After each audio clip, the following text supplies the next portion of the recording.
Hello everyone, welcome to my channel. I hope you're having a fantastic day.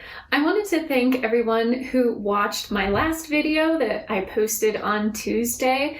Thanks for your views, and for those of you who reached out to me with specific questions, thank you so much. I really love hearing from you, so I really appreciate that. In case you missed Tuesday's video, I talked about how I initially got interested in watercolors and how my very first experience with them was not very positive. I didn't think I could ever be a watercolor painter because I just had such a poor experience with them the first time I really tried them. And years later, circumstances came about at college where I thought, okay, I'm gonna give these another try, and I just fell in love with them. Everything was clicking. I understood better how they worked so I could get them to behave the way I wanted them to. And now, over a decade later, I am a full-time artist and I paint pretty much exclusively with watercolors. And so that kind of whole journey where I initially tried watercolors and then decided to abandon them for a while and then came back to them and fell in love with them, and then I've been continuing to work with them. I've done in-person short little workshops with folks, and through all of that, I just want to take the knowledge that I have and package it in a way that really helps people be able to learn watercolor and get the skills and knowledge that I wish I had had when I first started out with watercolors. So I have created an online course. Actually, technically it's 3 courses. It's kind of divided into 3 different levels. So I have my watercolor basics course, which is really geared towards beginners. And I shared a little bit about it in my previous video, but I've had some questions where I'm just going to describe a little bit more about what's in it. So the Watercolor Basics course, Intermediate Watercolor, and then Watercolor Like a Pro are the 3 different levels. And Watercolor Basics, excuse me, is really starting at the very beginning. So for people who've never even picked up a paintbrush before, I'm going to go over supplies and setting up your workspace, maintaining your materials, taking care of them so they last as long as possible, and then also really talking about the nature of watercolor and understanding how it works, and then moving into hands-on techniques, so the wet on dry and the wet on wet techniques, which are kind of the 2 primary techniques of watercolor, lines and mark making with different kinds of brushes, texture and splatter, and then lifting paint so that you are able to kind of make corrections to a certain degree. So that is all included in the Watercolor Basics course, and then at the end I will guide you through a painting, a simple painting in real time. This is what it is. So by the end of the Watercolor Basics course, you would be able to finish a painting step by step with me of this piece. And then in the intermediate course includes all that content from the Watercolor Basics course, the exact same thing.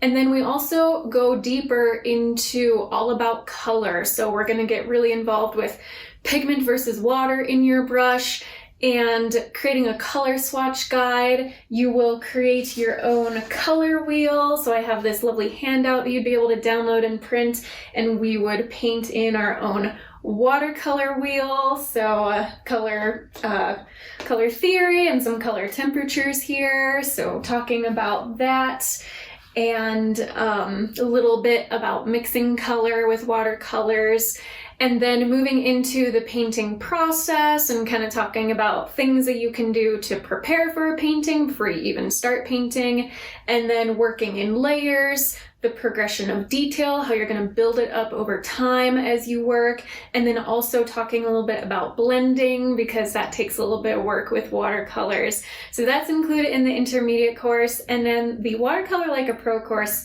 includes all that from the basics and intermediate level courses. And in addition, I have a real-time step-by-step guided tutorial of a watercolor apple, a realistic watercolor apple that looks like this. So you would get the step-by-step guidance of each phase, from the outline sketch to the loose background washes to beginning to build dimension, shaping and shadows, and then those kind of fine details and finishing touches all the way to a finished piece. And with that Watercolor Like a Pro course, in addition to that 5th module or part with the apple, you will also get a bonus video in every other module with some tips and info that have really helped me along the way with taking my watercolors to the next level. The basics course includes 2 modules. The intermediate watercolor includes 4, and then the Watercolor Like a Pro includes 5, and in each of those modules, there is a bonus video with some extra content for you. So that is what the courses are all about. And so today, with some of the other questions I've gotten, I did want to kind of show you a few watercolor techniques. Now, of course, in module 1, when I go over a deep dive into supplies, I talk about the different kinds of paints you can get at different price points. And one of the ones I recommend is just a very basic Crayola set. You could get one like this. Sometimes the one that has 12 colors is also really nice. But I wanted to demonstrate for you today that you can use a very basic palette like this to start out with practicing some techniques and working with watercolor. So I'm going to do some hands-on demo for you of using a palette like this. So if you want to get started with something like this that is very, very affordable, you could certainly do that. So I have a 6" by 9" 140-pound watercolor sheet of paper here, and then of course my Crayola palette off to the side, and this is just a good practice paper that I'll be using, and I have a size 6 flat wash brush. You can see how it has that squared off edge. I have a jar of water off camera over to my left. So I went ahead and dipped my brush in the water, and now I am going into this red paint on the palette. Now with a palette like this, where it's relatively affordable, you want to really load it up with as much paint and pigment as you can. And then I'm just going to lay that paint down in one stroke. That is the wet on dry technique. So I'm taking wet paint and applying it to dry paper. Now, if I want to continue and create a little field of color here, I'm just going to go right below that first stroke and have the top edge of my paintbrush slightly overlapping that first stroke, and then just go right over it. You may have to run your brush along there a couple times. I'm also just going to kind of extend this edge and square it off so it's nice and even.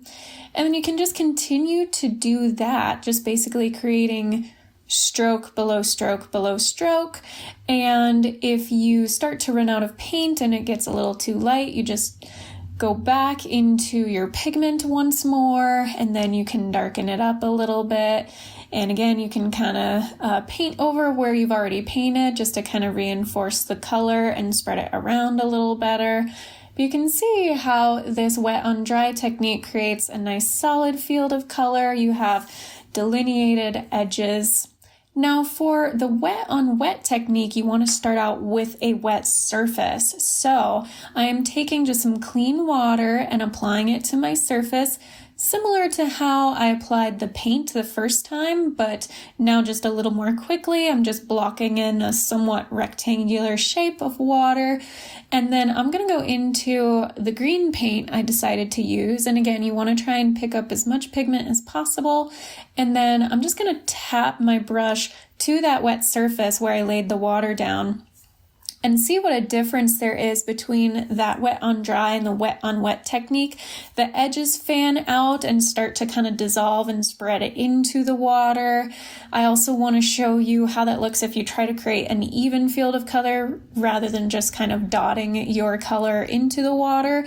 So again, laying in a clean field of water, and I'm going to go into the yellow this time so you can kind of see what that looks like. And instead of just dotting it, I'm going to go ahead and create these kind of flat, even strokes. My color was a little light, and when you apply color to water, it dilutes it a little bit, so it tends to get lighter anyway. So you can see how laying that color in over the water makes it really soft edge and pastel-y. This is what's really well known with watercolors, or those kind of pastel-y looks. Now, in my watercolor course, I use my palette that I just put here on the right. It's paints from a tube, so I've put watercolor paints from a tube into each of these paint wells, and I wanted to show you how they compare to these watercolors, the Crayola brand. So I'm going into this red, which is called Cadmium Red Deep from the tube, and you can see how the color compares pretty nicely. It is a very decent pigment, the Crayola version, compared to the paint from a tube, and also demonstrating the wet on wet, so you can kind of see both. Now here is where you're going to see a little bit of that difference, where the higher quality pigment is going to stand up a little better. So I am laying some cadmium yellow light in that water, and you can see how rich of a color that is compared to the Crayola. But still, if I kind of lighten things up a little bit with that cadmium yellow light, it is comparative to the Crayola. So you can definitely get started with a Crayola set and have things still looking really nice and have a decent color quality. Finally, just to compare that last one, I'm going into Hooker's Green is what that green is called. And again, you can see how it's a little more saturated, a little bit stronger pigment, but very similar comparison between the Crayola colors and those pigments from a tube. One last thing I wanted to show you back to just our plain Crayola set. If you want to mix up some colors because you have a limited palette, so let's say I have an orange here and I'm going to show it on my paper here. It's more of a yellow orange. Let's say you wanted a little bit of a red orange tone. So I'm going to go in with a wet brush and load it up with as much paint as possible. Move some of that paint onto the mixing area of my palette, just in the open lid, and laying in some of that wet pigment. And then I'm going to go now into my red tone, and I don't want too much, just a little bit, to see what kind of color I get. Now I'm going to lay that on my page. Again, that wet on dry technique. And you can see how I have now a whole new color, this really lovely kind of red orange, which compares to a cadmium red light paint from a tube. So you can definitely get started with a simple set like this and still have some decent pigments that will take you far when you first start out. That was a lot of fun. I'm so glad I got to show you some techniques with watercolor that you can start out with, even with a very affordable paint palette like this. And so for any of you who may have some questions in your mind about like taking a watercolor course or learning watercolors, I just want to encourage you that you can do it. If you're thinking like, there's no way, I'm not an artist, or I don't think I could ever paint with watercolors, why would I even try? This is why I designed the course the way I did, particularly with that basics level, so you can really just start out right from the beginning, starting with supplies, knowing what supplies to get, and really going into some of those very basic techniques that are the foundation of watercolor. I set it up assuming that people might start taking the course having never picked up a paintbrush before. So definitely it's something that you can try. Don't get in your own way. You know, sometimes we can be super hard on ourselves and think there's no way I can do that. Oh no, I can't. But I believe you can do it. And I wanted to give you the tools and resources to be able to. That's one of the reasons, again, why I created this course. And for any of you who are thinking like, I just don't have the time, like, oh my gosh, like my schedule's already so busy.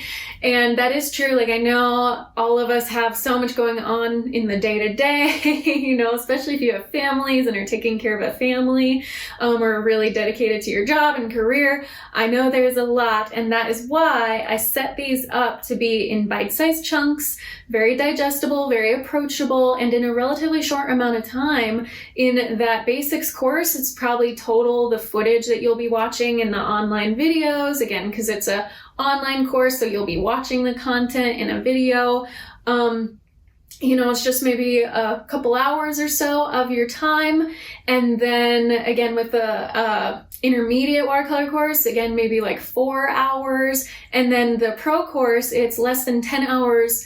It's probably around like 6 hours total worth of footage that you're watching that is really just going to get you to a point where you are painting confidently. So in the grand scheme of things, yes, sometimes thinking, oh my gosh, like several hours, how do I dedicate that time? But again, remember, I've broken it down where you can just kind of approach it step by step, very simple, and make it as easy as possible for you so you can fit it into your schedule, however works best for you. So that is everything I wanted to share today. Thank you so much for joining me. I will be sharing another video in a couple days on Saturday, so be on the lookout for that. I'm going to answer kind of any just general questions that people have ever asked me about watercolor and sharing my knowledge that way. And yeah, so thanks so much for watching. If at this point you have any questions about my experience with watercolor, about my watercolor course or anything like that, please don't hesitate to leave a comment or reach out to me directly. My email is art@CoreyFrankCreates.com. Please feel free to reach out anytime. Alrighty, everyone, thanks for watching and have a fantastic day.